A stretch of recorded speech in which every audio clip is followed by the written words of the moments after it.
I'm about to show you guys how to create Tron wallet in Telegram. So here you can see in this article I will teach you in step by step method. So the first step was that setting up a Tron wallet for USDT in Telegram. The first step was that installing Telegram wallet and mobile app and open and create your new wallet.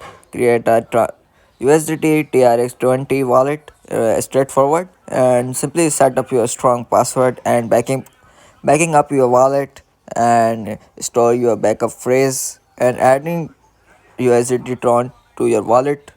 Here you can see and check USDT compatibility, and here you can see the receiving USDT, and now you just have to confirm your transaction and enter your sending amount, and then the two-factor authentication is open, and after once you put the code, your transaction and your wallet has been created in Telegram.